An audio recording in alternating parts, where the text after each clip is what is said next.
இருக்குத ரொம்ப குத்துத பேசுத கோமியம் குடிச்சா கேன்சர் போகணும். டாக்டர் படிச்சுட்டு மாட்டு மூத்திரம் குடிச்சா கேன்சர் போயிடுன்னு சொல்ற அறிவுலக மேதை. இது எம்பிபிஎஸ்க்கு எப்படி வந்து தகுதியின் அடிப்படையில் வந்தியா? மார்க் வாங்கி உனக்கு சீட்டு கிடைச்சதா? என் தானை தலைவன் கலைஞர், உன் தந்தை தமிழ் குமரி அனந்தன் தமிழ் பேசினார், தமிழ் புலவன்ற காரணத்தினால் அந்த கோட்டால மெடிக்கல் காலேஜ் சீட்டு கொடுத்தவர் தான் இந்த தமிழ். எங்க கோட்டால கலைஞர் கொடுத்த கோட்டாவில் தமிழ் அறிஞர் என்று சொல்லி தமிழ் கோட்டாவில் வந்து டாக்டர் படிச்சுட்டு மும்மொழி கொள்கைக்கு கையெழுத்து வாங்குறதுன்னா இதை எதால் அடிக்கிறது?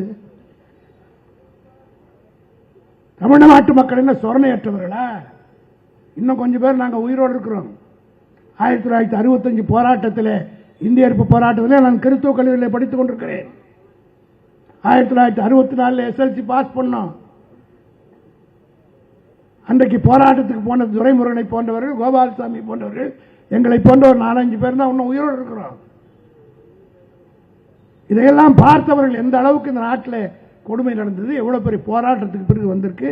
இன்றைக்கு கொண்டு வந்து மும்மொழி கொள்கையை இங்கே அமல்படுத்துவோம் என்று அதுக்கு போய் யார் கையெழுத்து வாங்கினாலும் எனக்கு கவலை இல்லை.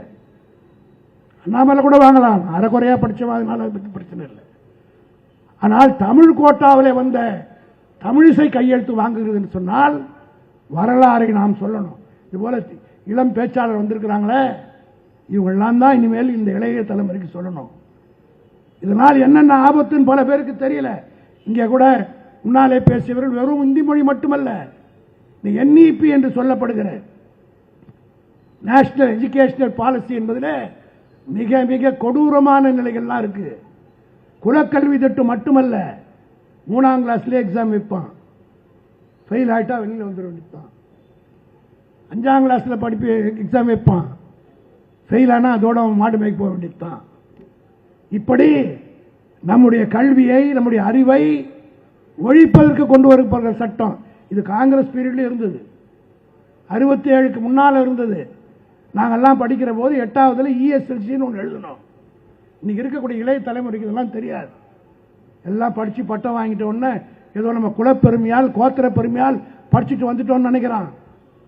இந்த படிப்புக்கு யார் காரணம் என்பதை புரிந்து கொள்ள வேண்டும். இந்த திமுக இல்லை என்று சொன்னால், கலைஞர் என்ற ஒரு ஜீவன் இல்லை என்று சொன்னால் எவனும் தமிழ்நாட்டில் படிச்சிருக்க மாட்டான்.